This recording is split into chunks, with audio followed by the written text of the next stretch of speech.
Hello, and welcome to another episode of the Christian Reeve Podcast. Today's guest is a quarter-life crisis coach originally from London, now residing in Ireland. Her name is Katie Mason. Welcome to the show, Katie. How are you doing? Hi, Christian. Yeah, I'm doing well.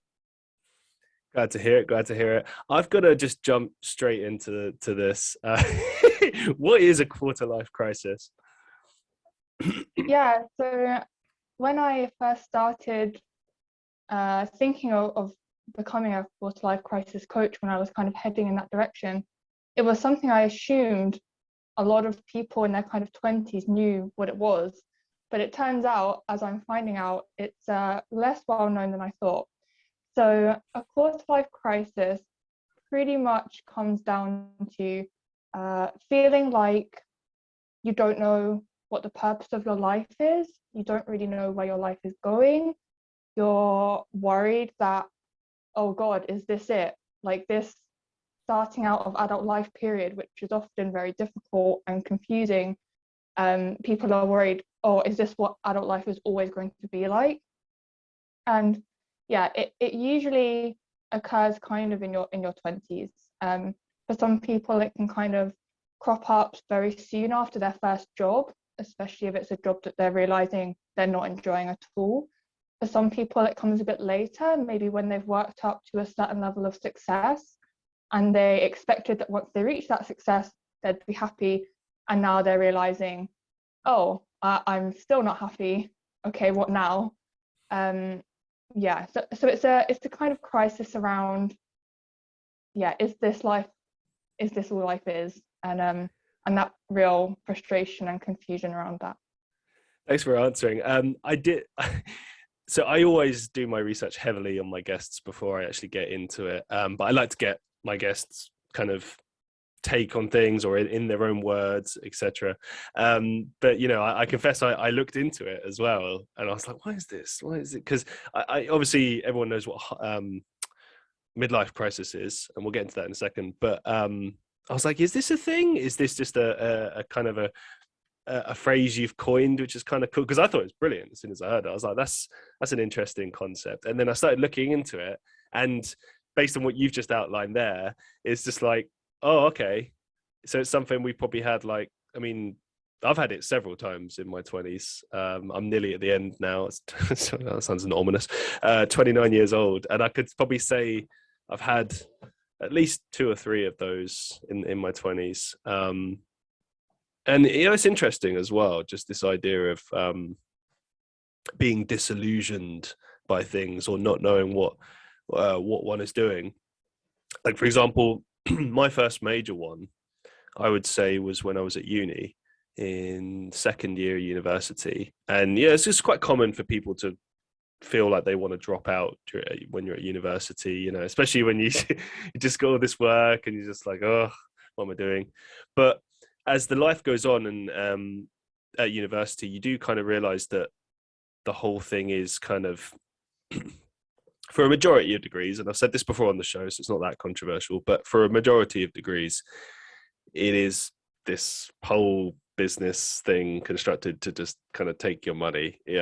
Don't get me wrong, there are many fields where it's absolutely necessary, like becoming a lawyer, becoming a doctor, etc. And I do actually still think there's a lot of value in it, but my personal experience was the things I got out of university weren't so much to do with the actual subjects themselves. It was more to do with like networking, the experience, people, stuff like that, people I met, etc. But to get to the point, I remember there was one particular lesson I had with this teacher, and I was being very flippant for no apparent reason because he was a really nice guy. I was just in a disillusioned state, and I was like, well, why are we even here? What's the point? And he's just like, well, you don't have to be here. And I was sort of sat there thinking like, no, I don't. I could just leave. I feel like that's a bad idea. And ultimately I chose to stay because I'm quite stubborn and I don't like to not finish things I've started. I mean, it's hard for me to give up on things in life, especially something like that where you put so much time and effort into it and then you're kind of like, oh, what am I doing, right? But there was that moment where I was just like, oh, this is pointless. There's no reason for this. What am I doing? What's the meaning of all of this? And it was also like a kind of a somewhat existential moment as well. It's like in general in life, what is the point of this? And after I got the degree and we moved on and everything, it was actually fine for a few years. I got into the field I studied, which was marketing, and everything was great for like 8 to 10 months. And then the next quarter life crisis, same thing, sat down at a desk. And that was even more frustrating because I looked at it and I was like, I worked many years in customer services. I did things I didn't want to do. Now I'm in, by all intents and purposes, the thing I signed up for, the thing I wanted to do, but I'm not happy. Why am I not happy? And obviously it was because I was not pursuing the things I'm pursuing now, which is creative endeavors, so acting, music, podcasting, etc.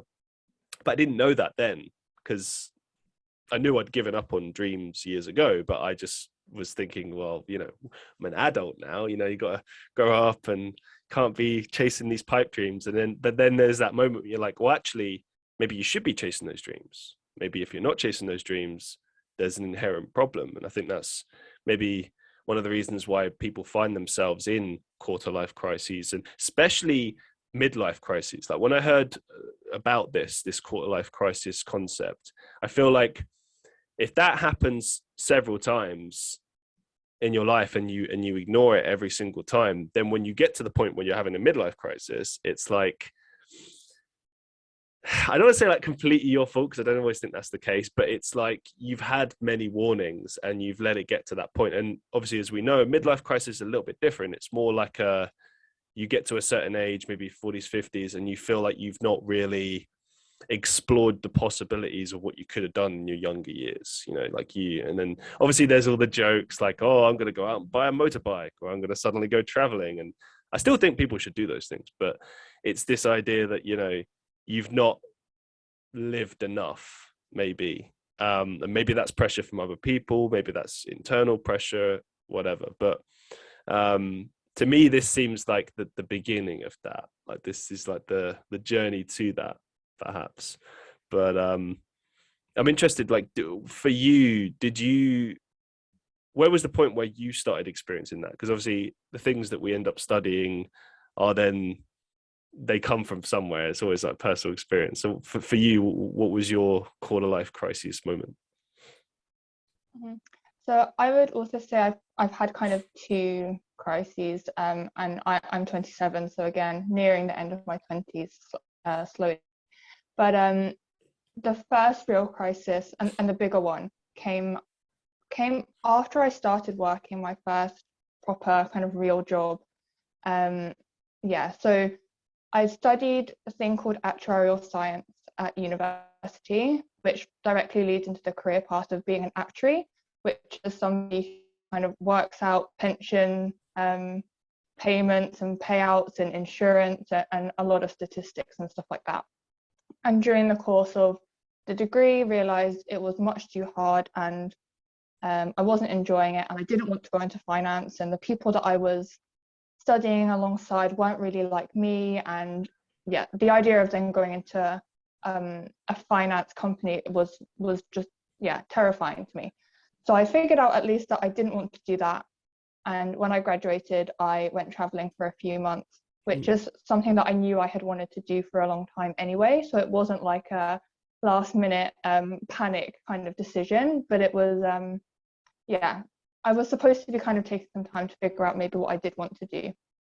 And when I got back to London, I joined up with my boyfriend, who had waited for me back in the UK while I was traveling for about 4 months.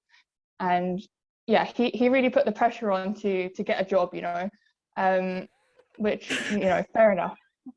He wanted to pay the bills, man. Come on. Yeah. that kind of a thing. He was Crikey. He was keen to move in together and find a place and kind of start our kind of proper life together post studying. So I had no idea what I really wanted to do. Got in touch with a few recruiters. They put me on the path of marketing, actually, same as what you ended up in, because I was basically looking for something where there was some maths and stats involved, but quite simple. not anywhere near the level that I had been studying at. So I got into marketing, and the company was lovely. It was a really small company with a really nice culture, really laid back, really nice training program to start with. So I was kind of feeling okay for a while, kind of, yeah, very quickly found that job, luckily. Started straight away, started the training. It was all going quite quickly, and things were looking okay. And then when the kind of training period ended and I was like settling into the role, then I was really like, oh, like how did I actually end up here? Like, I'm in marketing. I like never even considered that. I was, yeah, I didn't have any goals or any plans for my future.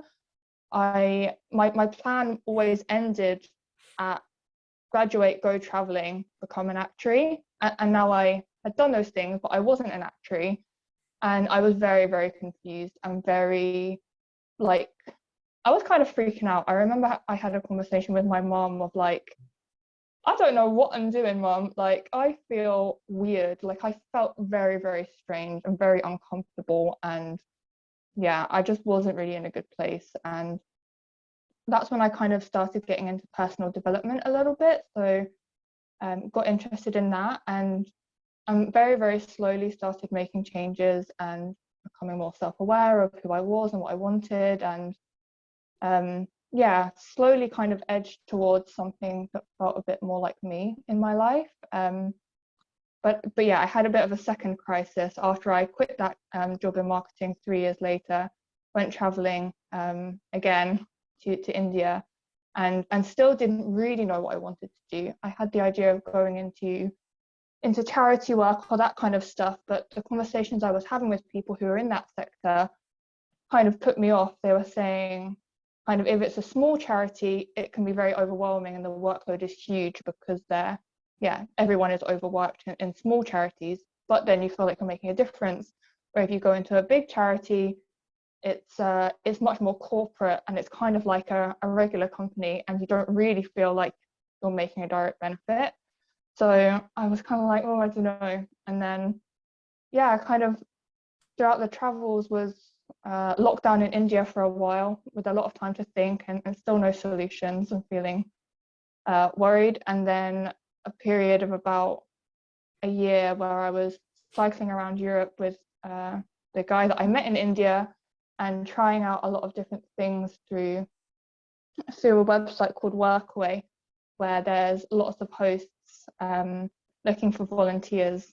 And yeah, had a few really interesting experiences on a sheep farm and on a organic vegetable farm, and helping out a B&B and a bunch of different things, which kind of pointed me more in the direction of like, maybe you actually like the countryside, and maybe you actually do like talking to people more than you thought, and stuff like this. So that was kind of my second crisis, trying to figure it out, and then eventually ended up, where I am, hopefully trying to help some other people figure their way out of the crisis. It's interesting as I was listening to you speak there. Obviously, you've had varied experiences. You've experienced a lot, done a lot, and kind of as I was listening, I was kind of thinking about this concept of the idea that there has to be sort of, I suppose, rules in how you live your life. Like earlier in my podcast, I don't know, maybe about a year ago or so, I did an episode on polymathy and multi-potentiality. For those who don't know, it's basically just people that have interests or maybe jobs in lots of different fields at one time. And one of the key themes I explored in that was this idea that many people, like specialists, like they focus on one field and that field alone. And when you think about it, it's quite a 1950s kind of nuclear mindset of like, oh, well, I get a job and I work for 60 or 50 years and retire. And it's like, yeah, that worked maybe in the 50s, but like the world has changed, life is different, everything's different. I mean, most companies these days, people tend to be in the company between 6 months to a year total, absolute maximum, but probably even shorter than that. Point is, there's this expectation to stay in a field or to rise up in the ranks of a company or whatever the case may be. But I don't hear a lot of people necessarily turning around and saying, maybe life is supposed to be like a kind of a revolving door and you just try a lot of different things and you don't have to stick to one thing. Right now you're a quarter-life crisis coach and you're helping people who've had a similar thing. That might be the thing you do for the rest of your life. And that's an awesome thing to do. And it comes from a place of experience. So it's perfect. But it might not be the only thing you do. You might do other things in life. It's hard to say. When I look at my life, I've worked in customer services, I've worked in marketing, I've worked in sales, recruitment, I've done acting, I've done various different things. And the one thing that links everything is this idea of, if you keep yourself open to opportunities, then it can kind of throw you in different places. And I'm always trying to look for the sort of the key that links everything. So for me in my life, it's creativity. I know that I need to do creative things in order to be happy, especially performing or talking or whatever the case may be. For yourself, it's interesting because it's like this idea that through your experiences, you're able to offer people advice, and even being able to offer people advice is a skill in of itself, like being able to deliver that information, being able to steer people in that right direction. How, when you actually looked into this and wanted to become a quarter life crisis coach, like what kind of key things did you have to learn in order to essentially teach people or coach people? Yeah, so firstly, I just want to say that I didn't kind of have a clear idea that I was going to be a quarter life crisis coach. I started off just exploring the idea of life coaching. So I took an online course in that and was really interested. But yeah, when I started the course, I was kind of like, oh, well, it could lead to something, but this course seems interesting and it looks like I'm going to learn some skills regardless of if I end up deciding to pursue it as a career or not. And through that course, yeah, it was much more about taking me through the process of kind of being coached and looking at my own values and looking at what I want from life and looking at my limiting beliefs. And it kind of guides you through the process yourself so that you are kind of clear on what you actually want, and then it helps you to then take other people through the process. And another big thing is obviously like active listening, empathic listening. Yeah, not putting our own thoughts and judgments on other people, and also not actually giving advice. So coaching is not at all about advice giving. It's about guiding people to answer their own questions and find their own truth, and figure out what they want and who they are. So I wouldn't tell someone in a session what they should be doing or what they should be exploring, but I'm just trying to kind of provoke them to ignite their curiosity and explore and pursue different things. What have been sorry, go on. No, go on. All I was going to follow up with was what have been your biggest success cases with regards to quarter life crisis coaching? Yeah, so I'm still pretty new. So I completed the course at the very end of last year, and then since the beginning of this year have really been working on setting up a business, which is completely new to me and completely something that I actually never wanted to do. If you'd have spoken to me at any point before kind of 6 months to a year ago, I really would have said, I never want to run my own business. I actually never want to be self-employed. So yeah, there was a lot of work in setting up a website and getting used to the idea of that. And I just recently created the crisis to curiosity program that when I decided, okay, life coaching is great, but it's very broad. How am I going to attract people? What are the areas that I actually have the most expertise on, I guess? And I settled on quarter life crisis as being something that I thought was really useful to focus on. So I created the program, and I've got a couple of people working through it for the first time now. And yeah, I've got one girl going through it who's in her mid-20s, and and was feeling like she'd got her dream job. She's also in marketing. She got her dream job, but she felt like the other areas of her life were lacking, and she was she wasn't feeling so good about where she was overall, even though that she'd considered the job that she had to be her kind of dream job. And we're 5 weeks into the program now, and she's already really seeing the benefits of making small changes, which is what I encourage people to do. The final week is about planning for the long term, but through those first 5 weeks, it's the big focus on small changes, habit changes, opening your mind to, okay, you're in this current routine, but are there any ways that you can change that routine that will make you happier? So she's really been enjoying the program, and it seems like she's already got a lot from it. Something in there that you said at the beginning was very interesting to me. You said that you never wanted to set up your own business. How long did you fight against that concept? It just was something that I had never even considered. The reason that I didn't want to set up my own business mainly is because I'd seen my mom struggle and fail at kind of 2 businesses. Right. So my grandparents owned newsagents, and they were quite successful in that. And they, I guess, eventually convinced my mom to go down the same path. And she got a newsagent with my stepdad, and they went into it with 2 kids when they started, and soon after 3 kids. And it's very, very long hours. It's very demanding. They were waking up at 4 a.m., 5 a.m. to prepare their newspaper rounds, and then they would be working until 6 p.m. Serving customers in the newsagent, and that would be Monday to Saturday, and then Sunday it would be until 12. So they'd have Sunday afternoons off, and that was that. And jeez, really? Every week? Yeah, just Sundays? Every week, Sunday afternoons. Yeah, that was it. So it was and they were making okay money for a while.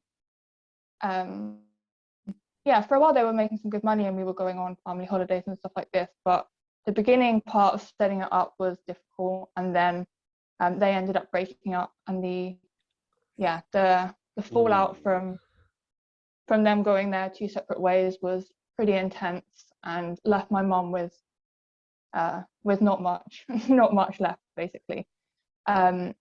She then took over a cafe, and a similar story. She started it with a guy that she'd been seeing for, say, 2 years or something like this. And I really warned her, Mom, are you really doing this again? But she did, and that landed her in a lot of debt. So again, those 2 broke up. My mom had been struggling with money before that, and then with him leaving and leaving my mom with the cafe that was not turning over more than she was spending on it, she was just getting more and more into debt, and eventually had to sell, and nearly lost her house. So those experiences and exposures to running a business and being self-employed really did not inspire me at all to try anything like that. And I really didn't mind the kind of 9 to 5 lifestyle once I got used to it. Once I started that job, I was quite happy to turn up for work my hours, put in effort. I always wanted to give my best, but at the end of the day, I went home and I didn't have to think about it, which for me was a big change from studying, especially at university, where I was really, really struggling with the studying. I found it incredibly hard. I always had this guilt that I should be studying more. And it was kind of a never-ending thing of studying. So getting into that 9 to 5 lifestyle actually was a nice change for me. Those 2 things kind of just made me think, no, you know what, I don't mind being employed and running a business is not something I was ever interested in. Do you think with your mother, it was more a case of the relationship aspect being problematic for the business, the running of the business, and the eventual downfall? Or was there anything, do you think, you learned from that she could have done better, maybe, or maybe things that you learned from that situation that have, now you've learned not to do that in the running of your own business? Yeah, I think going into business with a partner is always going to be very tricky, and I think, yeah, anyone should think very carefully about whether it's right for them. My mum, she didn't really make, conscious decisions of whether it was the right thing to do either times. It was more, both times, it was more out of a necessity than a conscious good choice. She had been a single mum for a lot of my childhood, and hadn't been able to be employed. She had to stay home and look after the kids, and work kind of part-time jobs sometimes. But she never liked the idea of a 9-to-5 job. That was never something that she was interested in. She doesn't like people, but she doesn't have qualifications. So in her mind, her job options were working in Tesco, and that is not something that interested her at all. So I guess she always thought that running her own business was her only option because she wasn't employable. And yeah, so she never went into either of those things with a passion for business or serving people or anything like that. And in the cafe in particular, she wasn't even good at cooking, so it was never going to work. It was never going to work. How did she overcome? Because working in a newsagent's cafe, it's all about your customer. Any business is about customers, but especially in those fields, because it's all about service, isn't it? And building a rapport and getting regular customers. Like, how did she overcome that? Yeah, in the case of the newsagent, my stepdad, her partner at the time, he was a very people person, so he enjoyed the interaction with the customers. And my mum she could put on a front enough that she was never rude to people. And often, she would, as a teenage girl, I enjoyed hearing her stories of the local gossip from the people that were coming in and sharing their life stories with her, which happened a lot, actually. It happened a lot. And the area that we were living in was a lot of old people, who, they just want to talk to anyone. Yeah. So, right. Yeah. No, it's interesting. I can relate to that. My dad's a business owner, and when he was younger, because I learned about him, he's actually a very shy man, and but he always appeared to be like very bubbly and like talkative, and he is that person. But I think when he's comfortable, and you had this perception of your parents, what they show you, but then as you get older, you realize how they really are. They show more of themselves, whatever. And it was very interesting for me to see how he, from a business standpoint, he was always this, talkative, bubbly guy. But then on his own, he's very quiet, didn't want to talk. Back then, I didn't understand it. Now I totally get it. It's like he didn't want to talk. He just wanted to decompress. Just don't talk. Please. It makes perfect sense now. And now, all these years later, he's still doing this business. But when I asked him about his work now and does he still interact with the customers and stuff, he said he's completely changed it and he's much more just focus on the work and that's it. And he's changed it up a lot. And obviously people change in time. The way you approach businesses changes in time, and businesses themselves change. But it's interesting.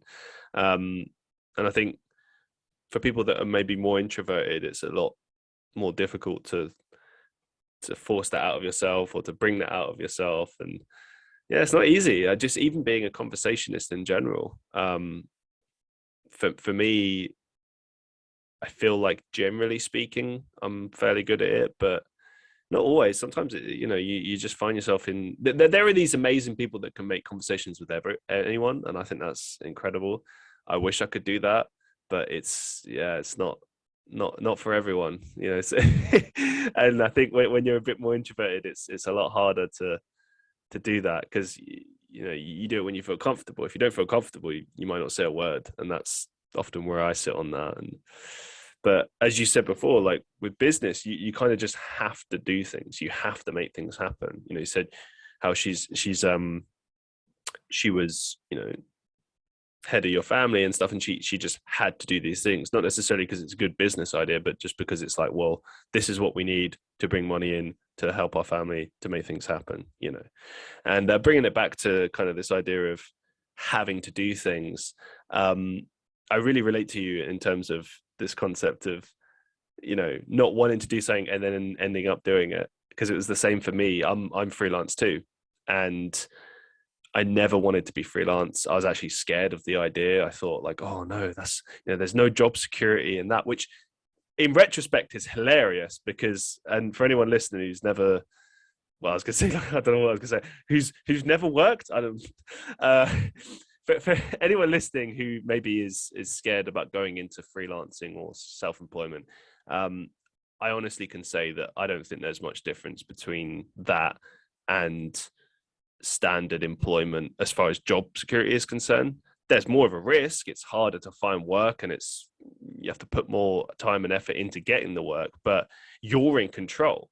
You're not going to get fired. You might lose contracts, but you'll find more. But no one's going to like randomly just fire you, or give you your 2 weeks notice or whatever. It's not going to happen. And it's very liberating, I think, being freelance and being self-employed. It gives you a lot more control over things. And I think people get scared by the idea of like not being able to find work and stuff. But I think, again, that comes down to things like budgeting and being clever with your money. And it's like, okay, maybe I get a project, or in your case, you get like several clients and you make that last a certain amount of time, like monetarily speaking. It's just I think a lot more planning, and as you said, like a different way of approaching things, and adjusting. And I get people's understanding of like, okay, it's a 9 to 5 or it's a standard job, like there's security in that, but the security lasts only as long as your relationship with your employer is good.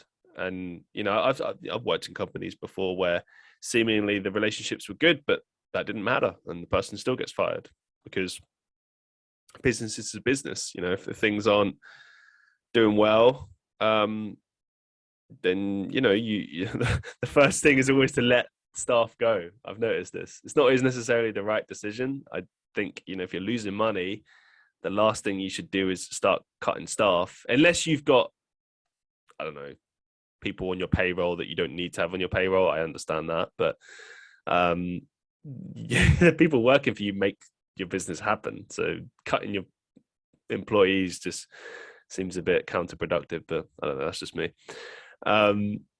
What would you say were kind of like the major things you had to shift as far as your mindset and approach when going from, say, more standard employment to self-employed freelance?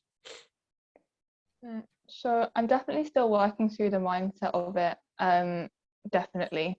I think because it had been quite a long time between quitting my job in marketing to starting or trying to start a business, it'd been 2 years. So I've been pretty much traveling around, hopping from place to place, volunteering in different locations. So in terms of the shift from kind of the regular life with a 9 to 5 job to freelance, it wasn't like a direct shift. There was a long period of time where I was in charge of my own time. I was fairly free to go where I wanted, do what I want.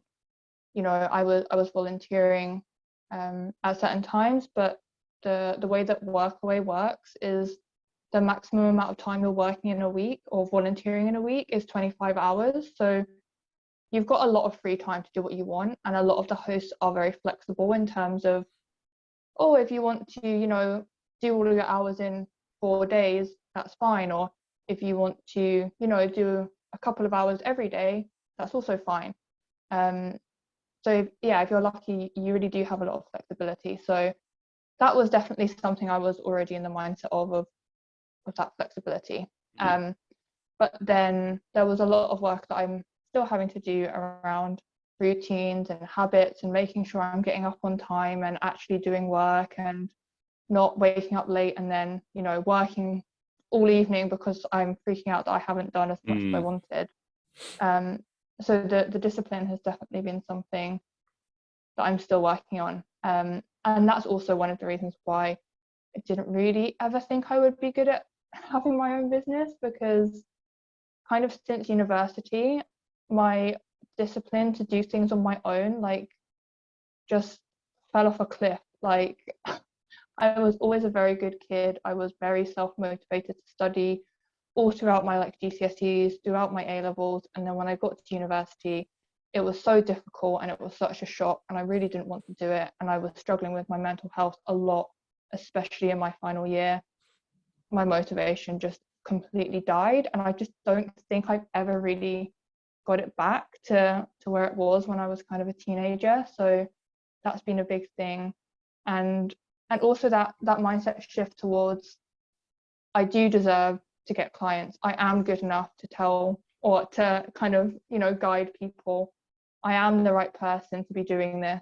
Yeah, also a lot of work on that too. When you were at university, would you say that the way it was set up kind of pushed you to feel like that, or was there like more personal reasons driving that as well, or combination of everything? The only reason I ask is that I had similar frustrations when I was at university too. Like, I understood the concept of independent study, and that you would have to, it would be a shift from A level and you'd have to kind of be responsible, but it really did feel like we were just teaching ourselves the degree, and it actually started to piss me off, to be honest. I was paying all this money, and like, I'll give you an example. There's one course that we had where so, you know, like how they make you buy all the textbooks at the beginning of the term, but then you don't actually necessarily need them, because they tell you that, you know, you have to buy all these textbooks and they're going to be used throughout the seminars and stuff like that. What they don't tell you is that there is a bunch of different books available in the library that you can rent for free.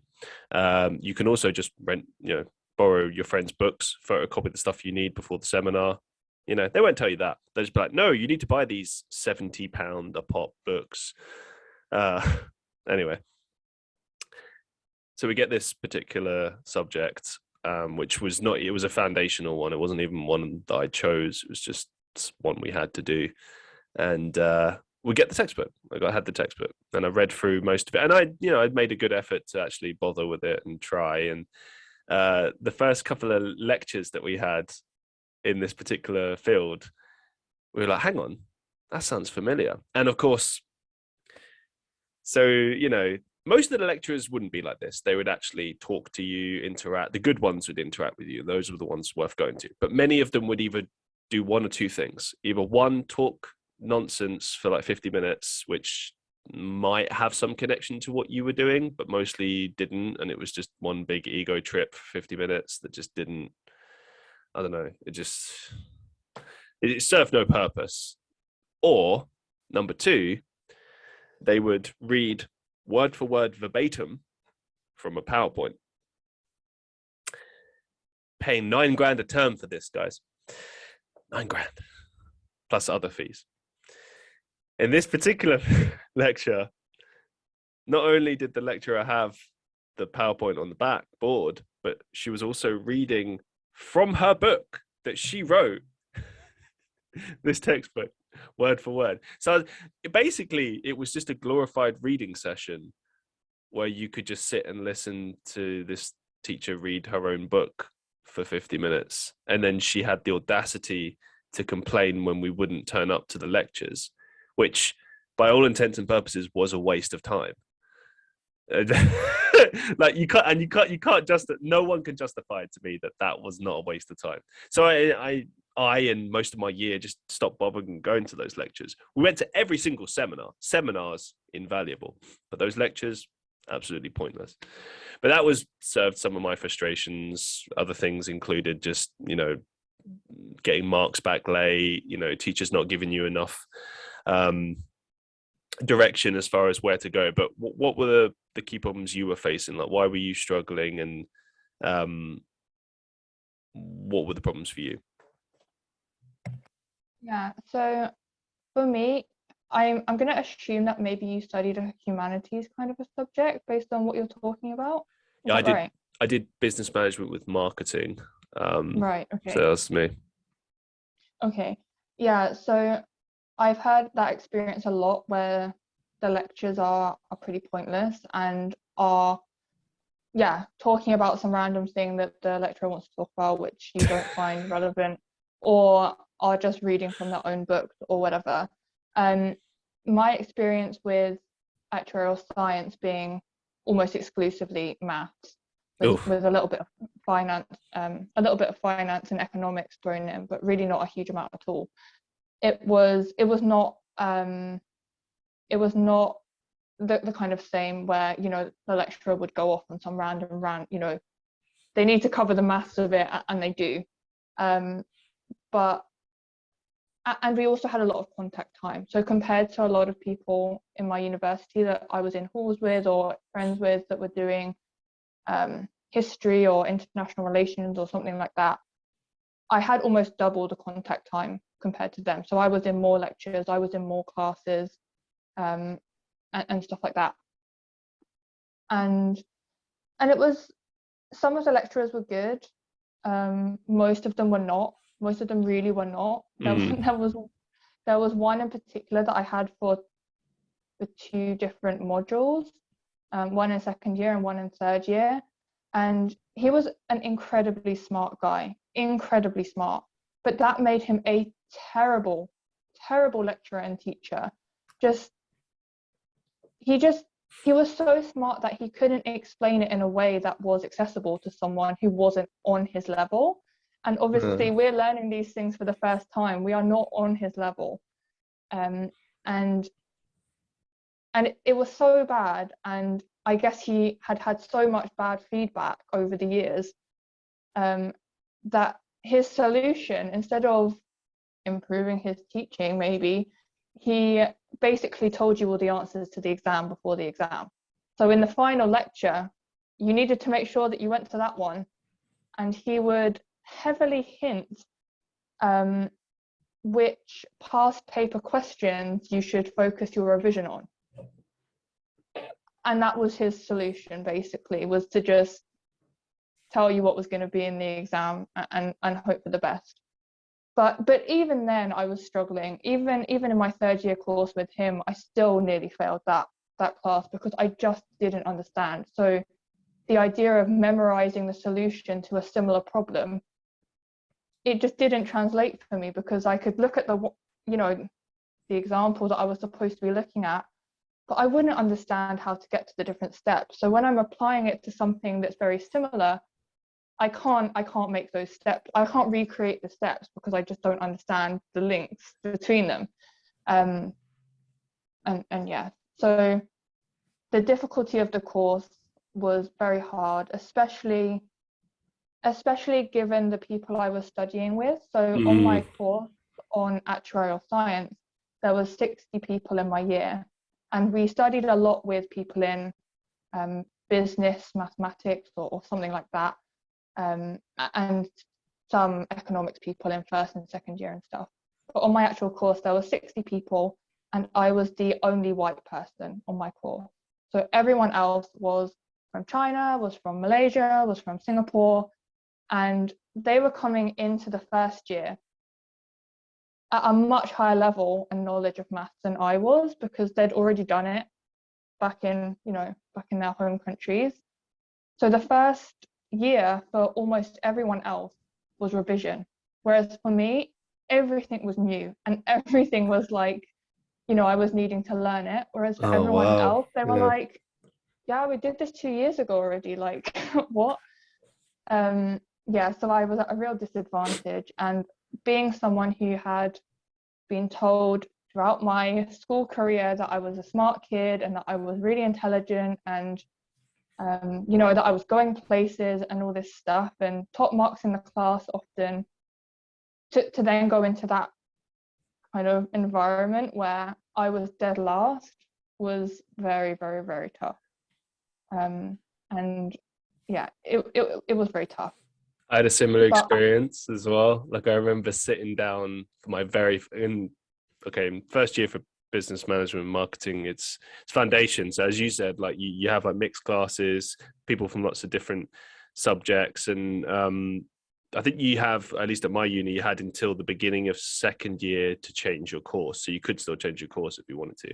So you'd have lots of different foundation topics, and some of them, I think there was only one marketing module in my first year, which just blew my mind. Everything else was like statistics and accounting and God knows what else. And I remember sitting down for my first lecture, and it was quantitative statistics or something like that. And I just remember going, oh my God, I've made a drastic error.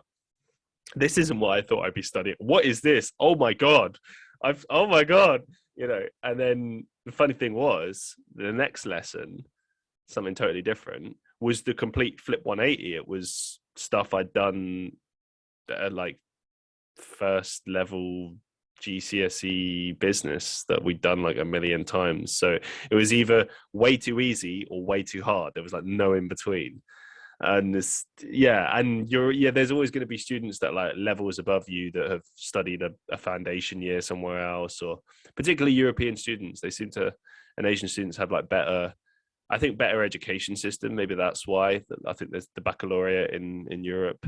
I've always thought the UK education system is pretty flawed, and most people say that in this country as well. Like, I don't know, GCSEs, for example, very, very flawed system. But I don't know. I think the biggest problem with it is probably just how it's carried out. Like, and even university is the same, really. You do several years of study to then do your final exams, which are just purely based on memory of a few things. It doesn't really. If your course is more heavily coursework weighted, it's better, I think, because your exams should still count for something. But at the same time, I just think in general exams is kind of a flawed concept, because it is just a memory thing. It has nothing to do with like actual learning. Like you can learn a great deal, but like, how can you be expected to memorize everything? And they'll tell you as well, like what you said about, oh well, you have to pick and choose what you revise, and it's like, well, that's silly. If the goal is to learn as much as you can, or to become a master in this area, then why are you then having to pick and choose and essentially gamble what you study? Because that's what it was like for us in third year. It was just gambling and like, oh well, hopefully this pays off, and luckily it did, but felt like a big gamble, the whole thing. I don't know. I feel for anyone going to university now as well. I feel like I think the biggest disillusion for me, quarter-life crisis moment, if you like, was realizing the whole thing is structured towards just kind of taking your money, really, in every shape and form. Even some of the lecturers said that. I remember we had one lecturer who literally just turned around and said, like, you are essentially customers, consumers, and every time you give feedback, that drives seemingly the quality of things, or it should do. And to be fair, our uni did actually take that stuff on board, and you would see changes, in fairness. So that was a positive. But I don't know. I feel like, for instance, in this most recent pandemic, you got to see what a lot of universities' attitudes are really like. So many people had to do coursework, Zoom call courses, and had like no contact hours or anything, which is understandable given what was happening in the world, but they were still expected to pay full, $9,000 a year, which I think is a travesty, to be honest. I can't believe they were charged all that money for nothing. Like, what kind of experience is that? When you go to university, you pay for everything. And don't get me wrong, I know you can't avoid something like a once in a lifetime worldwide pandemic. I understand that, but at least give people their money back, since they're not getting that full experience. Like, they're literally just getting Zoom calls, which, I don't know, this seems like an injustice, really. But anyway, move it forward. There's some interesting themes that I think I found either in your website or I've seen you write about online that I wanted to sort of briefly mention. Talk us through the importance of self-development in your own words. Okay. I think self-development is very, very important. I think it can take many forms, and a lot of the stuff that's traditionally self-help, maybe, especially if things are kind of looked at as self-help, I don't really love at all. But personal development for me, and what I think it should be ideally, is just getting to know yourself better, opening up your mind a little bit, kind of knowing what you want, knowing who you are, knowing how you can get the most out of your life. And it can relate to mindset, it can relate to learning, it can relate to a few different things. But what I've learned is that it needs to be focused on action and not about only reflection. So when I was first starting out in my kind of personal development journey, I guess, I was doing a lot of reflection. I was reading a lot of self-development stuff. And then I was kind of beating myself up about, well, I know all this stuff now, but I'm still doing the same things. I'm still stuck in the same routines. I'm still stuck in the same mindset. Why can't I do the things that I know I should be doing? So when you end up in that place, it can be really demotivating. You can really start beating yourself up, and it can be counterproductive to stay in that kind of personal development space if you're not also taking action. The action is really where you find the benefits. And yeah, it should also, there's a fine line between personal growth and wanting to improve yourself, because you're interested in that constant challenge and that constant kind of improvement, I guess. But it should be coming from a place where you're okay with who you are now, and you accept who you are now, so that you can keep on challenging yourself and keep growing, rather than trying to change yourself or trying to better yourself because you don't feel like who you are now is good enough. So that's a really fine line as well that you should really be aware of, and really something to consider. How can one attempt to overcome the feeling of a lack of self-fulfillment? Yeah, so I would say that kind of lack of self-fulfillment is one of the main causes of a quarter-life crisis, or also, I guess, later in life, the midlife crisis. And I really think that getting to know your core values and starting to act in a way that aligns with them is pretty much the only way out of feeling like you're not fulfilled. You can, yeah, try and chase the success or the wealth or the fame or those superficial things, and it might work for a while, but I think eventually everyone who's chasing that will realize that they're still not fulfilled. And then, yeah, wherever you are in life, I would definitely recommend to really reflect on what you value, not what society values, not what you've been told you should value, not what your parents value, but what you really value. And then start making, at first you might need to be making some very small changes, because big changes are scary and take time, but you can start making very small changes straight away, and then you can kind of work up to bigger changes if you still feel like you need to do that too, if you're like very far away from certain values. Yeah, I totally agree with you. I thought a lot about this over the last couple of years as I've been moving into this period in my life, because one thing I've neglected to mention earlier about myself is that when I was having those quarter life crises moments, the final one was me realizing, okay, I need to pursue this creative stuff, and this is what I have to do in order to be happy. Which is interesting when you come to, because everyone's different. Some people figure out what they want to do early in life, and that's awesome. Some people, well, they have quarter life crises several times throughout their 20s. And you know what? There's nothing wrong with that. I think it's good to try a lot of different things. And I don't believe that you ever have like wasted time. I think the only time is ever wasted is actually, I guess, yeah, if you spend too long on the wrong things, that you can view that as wasting. But you have to look at who you are in the moment.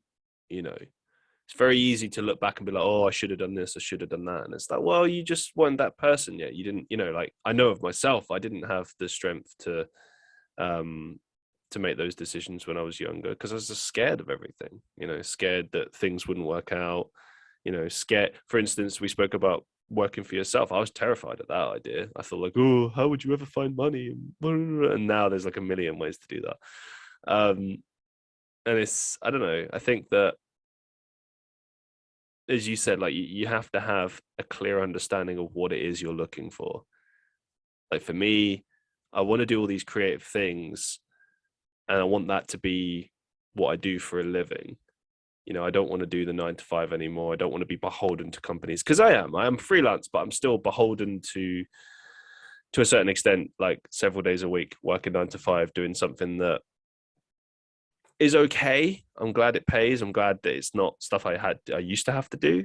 And it's good to reassess that once in a while and look at where you were and where you are. But I'm still not where I want to be personally. But I'm taking those small steps to get there. But I always keep in mind what you said, that you can't, it can't just be, oh, I want to make this amount of money, or oh, I want to be famous or whatever, because that stuff is very soulless. Like, sure, you could make loads and loads of money, but that's never ending. How much is enough? Like, I mean, I'm sure many rich people, they get to a certain point where they have everything they want, and it's like, well, what now? So you got to work towards projects, build things, right? That's one of the things I love about this podcast, is that like it's building upon episode upon episode upon episode. It's like, I don't know, it just keeps growing, keeps going. And to me, that feels very fulfilling in a way. And, anyone that's listening gets something from it every time. So that feels worthwhile. And when you talk about things like fame, I mean, we've had that expression, 15 minutes of fame. I've seen that time and time again. It's really interesting to me. Anyone who's actually listening to this, if you ever get time, pay attention to some of those celebrities that are at, I guess, like Z list, if you want to call it that, people that are at the very bottom of the totem pole. And I'm not trying to say that to be disparaging. I'm just saying, there is like a hierarchy, if you like, people that are at the upper echelon, and a lot of that has to do with just like visibility, I think, and projects, rather than, it's not, I mean, I personally couldn't care less if someone's like A-lister or,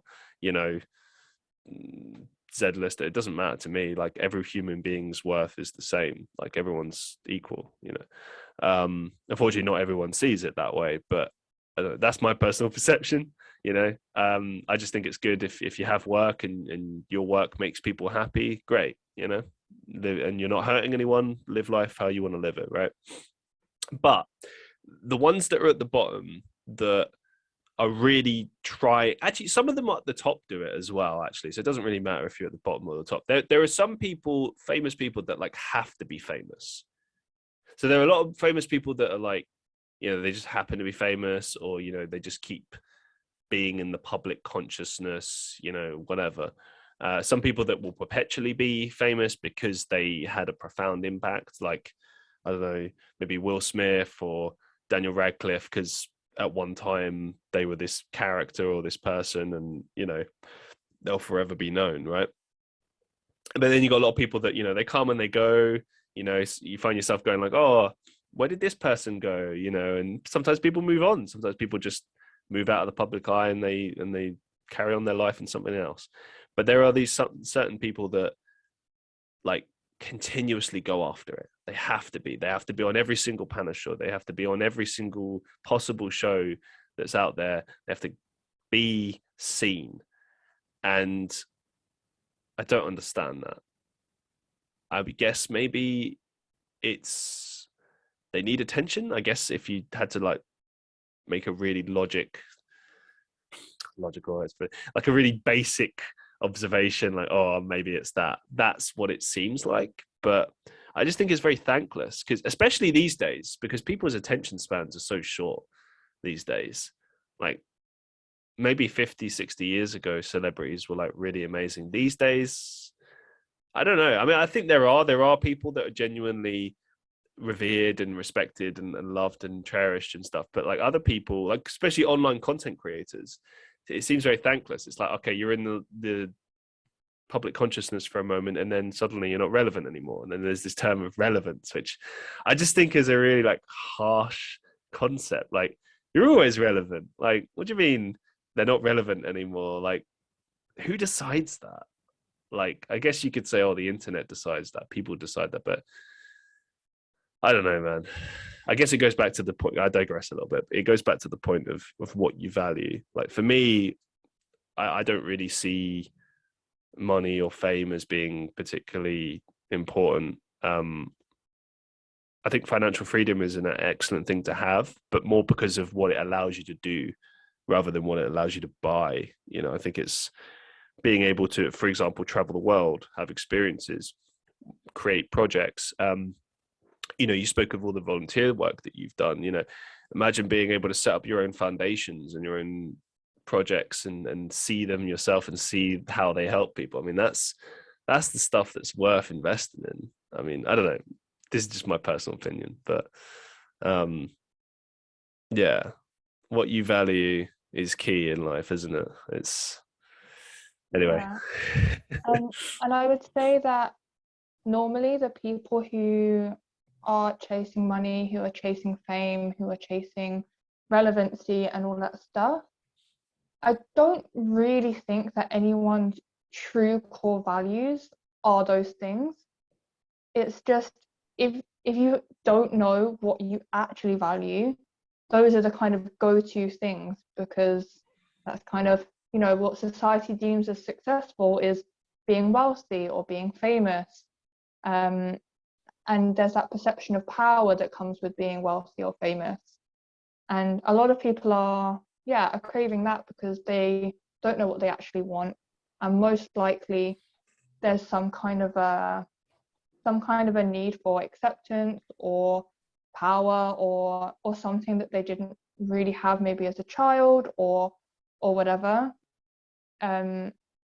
I guess if you're something right. happened as a child where you're not seen as valuable, or you're not you feel powerless, or any of those kind of things, if you've had some trauma, often that leads to people chasing things like wealth or power or fame, because they're trying to prove to people that they are powerful, and you know, they are rich, and they are someone who's good enough, and all of those things. So that's like a really complex thing that I'm not completely qualified in or anything, but definitely something I've noticed. And if you listen to the Diary of a CEO podcast, it's a very, very repetitive theme. The guests on there are very successful, often very wealthy, have started their own businesses a lot of the time. And the driving force that comes up again and again and again is because they didn't feel like they were good enough in some way, and they wanted to prove to people that they were. And the way that our societies work is you prove that you're good enough by being successful, by being wealthy, by being famous. So yeah, that ties into it a lot.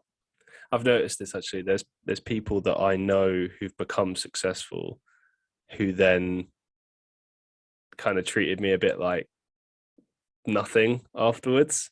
And I just find that fascinating. Like at first it kind of annoyed me, but then I thought, you know what? That's pretty telling. I'm glad I didn't work with this person, because they've lost themselves in that, and seemingly very quickly. And that's kind of scary in a way.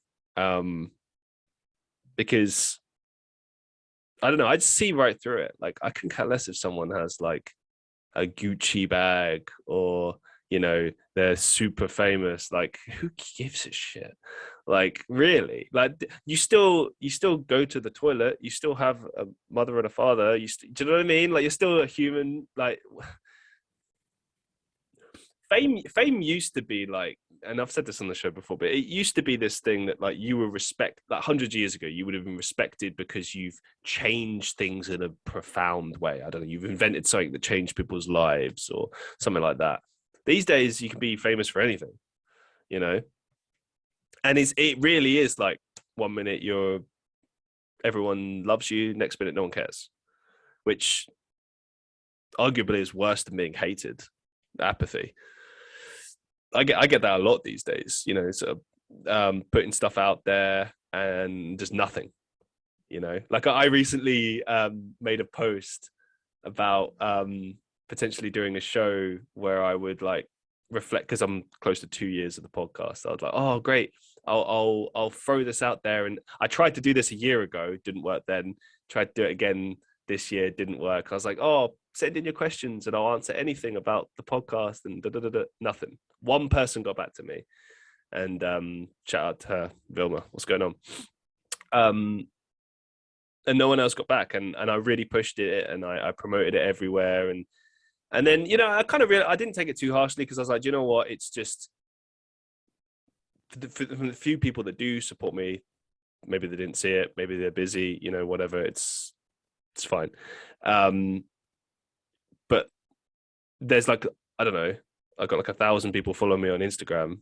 Not one of them saw that or engaged with that or whatever, because people don't care. People don't care unless they're connected with you on a major level. If they're connected with you, they'll always interact with you. And that is amazing. That's for those few people that are engaged in what I do.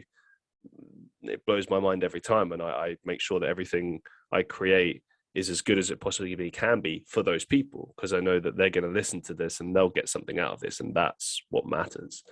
But yeah, there's a lot of just fakeness among people, and as you said before, like, I don't think you should ever do anything in life to try and prove to people that you're better than you are. Like, you are good enough as you are. You said it earlier, like, if you want to do something to better yourself, to become better, great, do it. If it makes you happy and you're improving yourself, go for it. But don't do it because you're trying to prove something to someone else.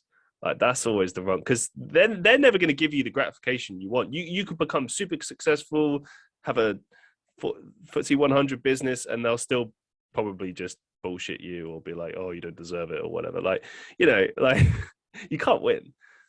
Excuse me. So you might as well do things for yourself and for your own happiness. And if people want to come along for the ride and support you in that, excellent. If they don't, that's okay. But it's, as you said, it's got to be about your own values and believing in something and pushing that forward. Got a final few questions for you. What's the best advice you've ever received?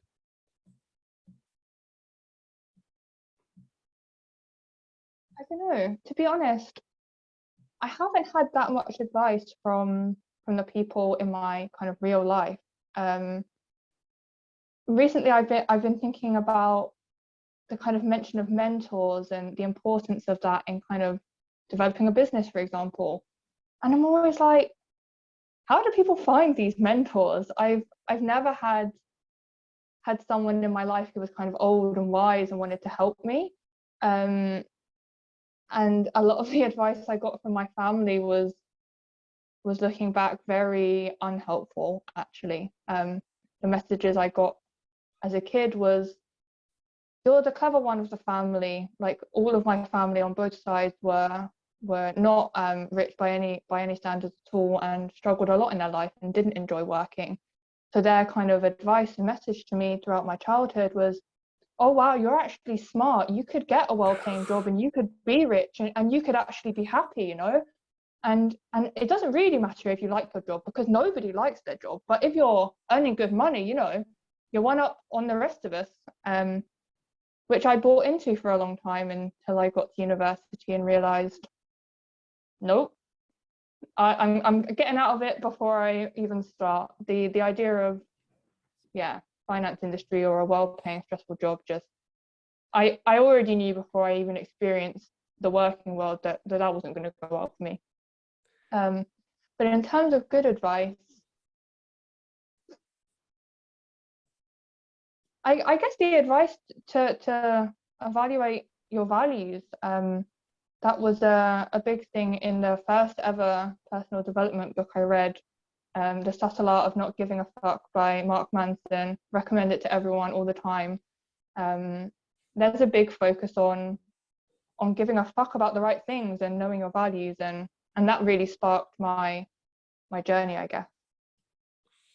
One of the things you said there as well, I gotta, because I neglected to mention it earlier.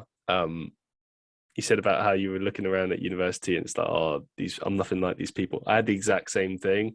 I was a particular lecturer, and I was dressed in, at the beginning of the year, I started dressing like in a suit like everyone else, and not necessarily always, but I just liked it. It was fun. And then one day, you get 3 months in and, it's cold and you just want to be comfortable. And I still see all these people dressed in suits. And I just looked around one day and I was like, I am nothing like these people. Like, I don't want to do this and then go in corporate for 3-5 years and wear the suits and big business and stuff. Like, it's just not me. I thought it was. I thought it might make me happy, but it didn't. And I have experienced a little bit of it, and I don't like it. I can't connect with it at all. And I saw people from that year go into those fields, and they became exactly what I thought they would become. And they're still those people. And it's all very fake. It's all very, let's all meet up at a networking event and bullshit each other. Like, I do this and and it's like, can't you just be real?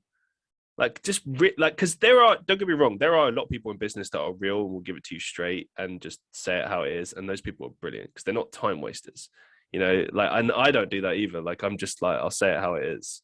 And sometimes that comes across a bit blunt and people might not like it, but it's like, you know what?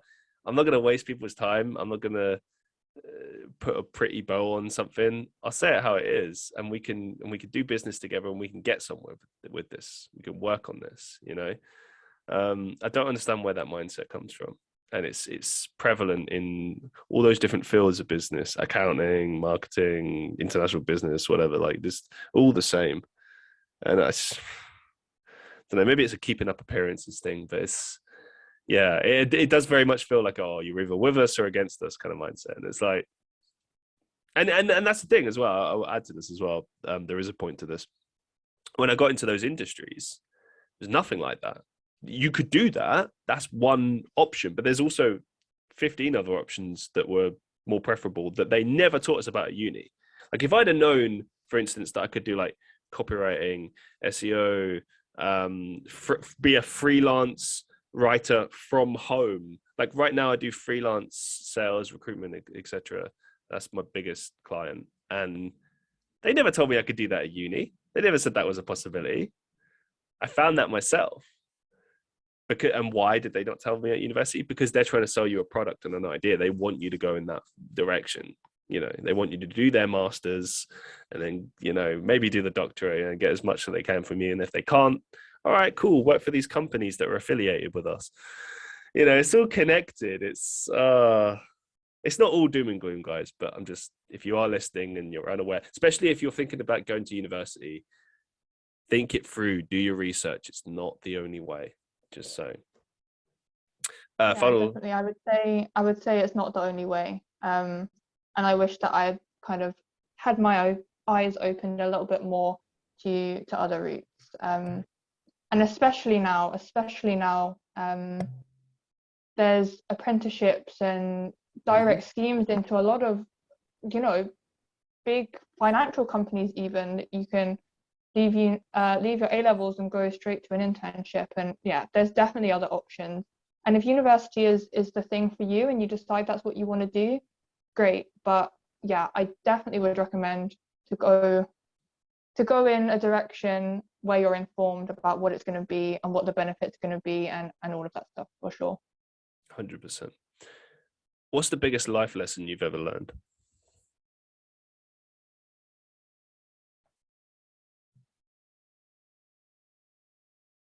I think it's one that I'm kind of currently learning, I guess. The kind of idea that you can't run from your problems, and that you need to face them eventually, and better sooner than later, if at all possible. I think the experience of me being away from home for so long, for those 2 years traveling recently, I thought I left in a good place.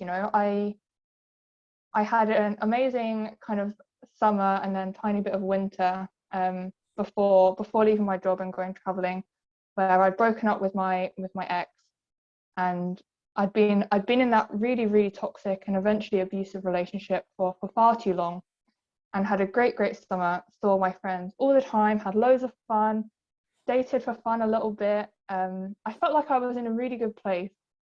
And then I left the job, went traveling, and I was, feeling like curious and excited and all of these things. And then when I came back home to my family about 18 months later, after I left, and the pandemic had happened and lots had happened, and I came back and realized, these problems with my family mostly are still there. It's been 18 months, and okay, I haven't had to think about these family problems for a good while because I haven't been seeing my family. But when I came back, all that stuff was there, and it really made me realize that maybe I had been running away from some things that I didn't actually realize I was still running from, and that they need to be faced. And it's not always possible to face things straight away, especially if things are traumatic. And I'm currently going through therapy at the moment, and there's been a big emphasis on, some of these things have been in the deep freezer for a long time, and they've been there because you've been trying to protect yourself. You weren't ready to face it, but as soon as you feel ready, you really, really should face those things, because they don't go away on their own. And problems just kind of grow bigger and scarier the longer you leave them, I guess. And you don't need to face them alone. You can get support to face things if things are big and scary and you don't know how to face them. For example, like the stuff that I'm dealing with, I had tried on my own many times, journaling things out and reflecting on things, and writing letters to people and not sending them, all those kind of recommended things. But in the end, sometimes you just need someone else to help you. Very eloquently put. Thank you.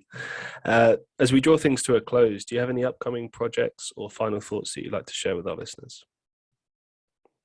Yeah, so like I briefly mentioned, I have created this 6-week program, Crisis to Curiosity, which has a big focus on figuring out your values, creating a life vision based on those values, which is not as scary as figuring out your life purpose, but just figuring out ways that you can live by your values, and making kind of small changes. And I've got a couple of people trying it out at the moment, so I'm going to be getting feedback from them and perfecting it as much as I can. And if anyone is interested, I would love to hear from you. I also have an Instagram, which has been a tiny bit quiet recently, but I'm looking to really focus on again now, which has a lot of posts all to do with Quarterlife crisis and stuff like that. And on my website, I've got a bunch of free resources as well to help you out on that initial kind of reflection. Especially if you're just feeling like, is this it? If you're worried like, oh God, 40 years of this, and then I get to retire and I'm going to be too old to do anything. If you're in that kind of a space, then figure things out. Think about what you want and who you are, and don't be afraid to be curious and to try things and to fail, and yeah, there's no shame in not knowing what you want to do. There's no shame in not knowing who you are or what you want or any of these things. Everyone has to figure them out. Some people figure them out in childhood and they're really lucky and they know what they want to do and they have that easy ride into adulthood where they're sure they know what they're doing. But even if you see people that look like that, they might not really be that. They might also underneath be wondering what's going on. So definitely don't compare yourself to anyone else who seems like they know what they're doing, because nobody knows what they're doing at any age. So yeah. Ain't that the truth? Well, Yeah. thank you very much for being on the show, Katie. It's been an absolute pleasure, and yeah, wish you all the best. Yeah, thanks for having me. I've had a really nice chat. Thanks. Excellent. And to all the listeners of the Christian Reeve Podcast, as always, be safe, be well, and I'll see you in the next one.